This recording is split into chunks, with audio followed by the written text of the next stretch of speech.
alimshika mtu, baada ya kumshika akajikuta sehemu zake za siri hazipo. Habari za muda huu, mtazamaji wa Moli Online TV. Hivi sasa nchini Tanzania kumezuka taharuki kubwa ambayo imewafanya wanaume wengi kuishi kwa hofu. Wengine wanasema niliguswa tu begani na sasa nyeti yangu imepotea. Tunduma mkoani Songwe imekuwa ndio kitovu cha hofu hii. Dar es Salaam hasa Kimara-Mwisho na Kariakoo nayo imeingia katika mjadala huo. Watu wameuawa na wengine wamejeruhiwa vibaya. Na wengine sasa wanaogopa hata kugusana na mtu asiyemfahamu. Karibu katika video hii. Leo tunazungumzia kinachoendelea. Ni nini chanzo cha kupotea kwa nyeti hizo na taharuki hii, na ukweli wa kisayansi nyuma yake unasemaje? Pia tutazungumzia jeshi la polisi linaongeleaje taharuki hii inayoendelea baadhi ya mikoa ya nchini Tanzania. Taharuki hii ilianza mapema mwezi Aprili mwaka 2026 katika mji wa Tunduma, wilaya ya Momba, huko mkoani Songwe. Wanaume kadhaa walianza kulalamika kuwa baada ya kuguswa begani na mtu asiyejulikana walipata msisimko wa mwili, kutetemeka, kutoa jasho na kisha kudai kuwa sehemu zao za siri zimepungua au kupotea kabisa. Alikuwa anaendelea na shughuli zake. Sasa jamaa akaja kama akamuomba change. Bwana, naomba change. Jamaa akamwambia bwana, mimi sina. Akamwambia basi nipe jero. Akamwambia mimi jero sina. Akaenda akamgonga kwenye bega. Basi poa mwanangu. Hayo bashaka baya. Kusema poa. Jamaa akaanza kuvibrate kama akawa amepagawa. Sasa ni kijana tu hapa anajishughulisha na shughuli zake za ufundi wa pikipiki. Vibrate anakuja anawaambia wale marafiki zake pale, bwana, mimi sehemu zangu za siri zipo. Hazipo, acha utani. Wakati muda huo walikuwa wanapiga stories za Tunduma za mtandao. Tumeona Tunduma watu wakiondoka, tu wanachukulia tu masiala, tunapiga story tunacheka. Kweli jamaa John muone. Kweli kuangalia kweli kimebaki yani nukta. Alimshika mtu, baada ya kumshika akajikuta sehemu zake za siri hazipo. Alisema kwamba alijikuta tu mwili wake unakufa ganzi na maombe yake kama yanarudi. Kwa baada ya kukuta na hicho kitu, kumkamata yule jamaa, kumwambia amrudishie, akamrudishia, lakini alimrudishia ni kale kadogo. Yule mtu akampiga mpaka wakamchoma moto, lakini cha kushukuru polisi waliwahi kufika. Hofu hii ilienea haraka sana. Watu walianza kujichukulia sheria mkononi. Kufikia sasa ripoti zinasema kuwa watu 4 hadi 5 wameuawa na kundi la wananchi wenye hasira kali kwa tuhuma za kuiba nyeti zao, na wengine 3 hadi 4 wamejeruhiwa vibaya, na wengine bado wanapatiwa matibabu. Wakasema bana, huyu mtu bana, hebu huyu jamaa mshushe, kwani alikuwa amekuja pale anaanza kumtetea mtu aliyechukua mzigo wa mtu pale. Watu wakaanza kunipiga na mawe hivi, piga najitetea, naambia jamani, mimi sina kosa, mimi nilikuwa napita njia, nimeenda kushangaa tu. Kwa kweli serikali mimi naiomba itupambanie kwenye hili market, hali tutaanza kuuana. Hata Dar es Salaam haikuachwa nyuma. Katika eneo la Kimara-Mwisho wilayani Ubungo, polisi ililazimika kuingilia kati baada ya wananchi kumshambulia mwanaume mmoja aliyedaiwa kumgusa mkazi wa eneo hilo na kusababisha nyeti yake kutoweka.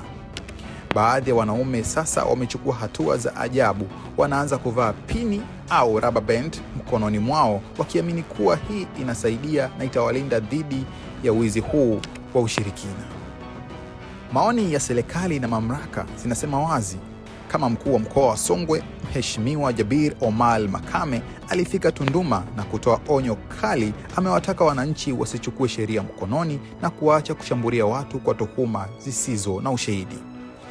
Kwa sababu watu wote ambao tumewafuatilia, kila ambaye alikuwa analalamika, alizua taharuki kwamba nyeti zangu zimepotea, alipokaguliwa nyeti zake zipo. Wote waliotoa taarifa, sijui kuna mtu mmoja akanigusa na nia, walipomkagua mzigo upo, nyeti zipo, hazijapotea, hazijapungua. Pia jeshi la polisi nchini Tanzania kupitia kamanda wa mkoa wa Songwe Augustine Senga na maofisa wengine limetoa tamko zito. Hakuna ushahidi wowote unayethibitisha kuwa mtu anaweza kuiba nyeti ya mwingine kwa kugusa tu. Taarifa hizi ni uvumi unaochochea ukatili na ghasia. Ripoti tuhuma kwa polisi badala ya kujichukulia hatua mwenyewe. Na ili mtu ashtakiwe na kufanya vitendo vya kishirikina au vya namna hiyo, sheria ipo. Sura ya 18 sheria inayokataza kufanya vitendo vya kichawi, lakini kuwe na ushahidi unaoonekana. Sio mtu anasema tu nyeti zimepotea. Au mimi niliowaona wote, sababu nimewaona mimi. Zipo. Sasa unasema imepotea, imekwenda wapi? Na anasema imekuwa ndogo, labda tunajua imekuwa ndogo leo, ulikuwa hivyo siku zote. Sio swala la mzaha hili. Mimi naliongea kwa uchungu, sababu kuna watu wamepigwa innocently kabisa. Madaktari wamepeleka watu hospitali, je, tumepeleka watu 4 wako sawa sawa. Baada ya kuona kwa macho ya nyama tumeona wako sawa sawa, tukasema tusishie hapo, tumewapeleka hospitali wako sawa. Sasa baada ya yote haya, swali kubwa, je, hii inawezekana kweli?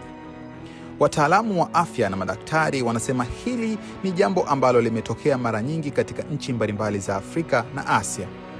Linaitwa Koro syndrome au genital retraction syndrome. Ni aina ya hofu ya kisaikolojia ambayo inaitwa mass hytension au panic attack, ambapo mtu anahisi au anaamini kuwa sehemu yake ya siri inaweza kupungua au kutoweka kabisa. Sababu kuu ni stress kubwa ya maisha, hasa kiuchumi, kisiasa au kijamii. Uvumi unaoenea haraka kupitia mitandao ya kijamii, imani kali za kitamaduni na kishirikina. Na mpaka sasa hakuna ushahidi wa kisayansi unaoonyesha kuwa mtu anaweza kuiba nyeti ya mtu mwingine kwa kumgusa bega tu. Mara nyingi baada ya uchunguzi wa kitabibu, inaaminika kuwa kila kitu kipo sawa. Ni akili tu inayochezewa mchezo kutokana na hofu. Ushauri wangu kwenu, usiamini kila kitu kinachosambaa kwenye WhatsApp, TikTok au Instagram bila uthibitisho. Ikiwa unahisi wasiwasi mkubwa au dalili yoyote isiyo ya kawaida, nenda kwenye kituo cha afya kilicho jirani na wewe, au nenda kwenye hospitali au kwa daktari mara moja. Usiende kwa mganga wa kienyeji pekee. Pia usichukue sheria mkononi. Kumshambulia au kumuua mtu kwa tuhuma kama hii ni kosa kubwa na kunaweza kukufikisha kotini au hata kugharimu maisha yako. Na ushauri wangu wa mwisho kwako wewe Mtanzania ni kuwa tutulie na tuiachie polisi au mamlaka zinazohusika kufanya kazi yao. Tanzania ni nchi yetu, na tusiruhusu uvumi na hofu kutuvunja umoja wetu, kutufanya tuumizane, kutufanya tuwane. Kama una maoni au umepata taarifa mpya kuhusu suala hili, andika kwenye comment section chini, na usisahau kushare video hii ili wengine nao waweze kufahamu ukweli huu. Asante kwa kutazama video hii, na nikukumbushe kuwa kesi ya kujeruhi mtu muda wowote inaweza kugeuka kuwa kesi ya mauaji.